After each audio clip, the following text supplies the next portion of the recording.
എല്ലാവരും അംഗീകരിച്ചിട്ടേ നബിദിനം ഞാൻ ആഘോഷിക്കുമെന്നൊന്നും ആരും വാശി പിടിക്കരുത്. നബിദിനം ആഘോഷിക്കരുത് എന്ന് പറയുന്ന ആളുകളുടെ വിരോധം നബിദിനത്തോട് മാത്രമല്ല. അവരോട് ചോദിച്ചു നോക്കൂ, നബി സല്ലല്ലാഹു അലൈഹി വസല്ലമ തങ്ങളുടെ മാതാപിതാക്കളെ കുറിച്ച് നിങ്ങളുടെ അഭിപ്രായം എന്താ?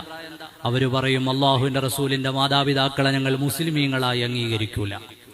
അവരോട് ചോദിക്കൂ, അള്ളാഹുവിനെ കണ്ട മിഅ്റാജിന്റെ രാത്രിയെക്കുറിച്ച് നിങ്ങളുടെ അഭിപ്രായം എന്താ? അതൊരു സ്വപ്നാണ്, അല്ലാതെ ഒരു യാത്രയെക്കുറിച്ച് ഞങ്ങൾക്ക് അംഗീകരിക്കാൻ പറ്റില്ല. അവരോട് ചോദിച്ചു നോക്കൂ, നബി സല്ലല്ലാഹു അലൈഹി വസല്ലമ തങ്ങളുടെ വ്യക്തിത്വം എന്താണ്? ദിവസേന പാപം ചെയ്യുന്നയാൾ, സാധാരണക്കാരനായ ഒരു മനുഷ്യൻ, ആ വ്യക്തിത്വത്തെ അവർ കുറച്ചു കാണുന്ന ആളുകളാണ്.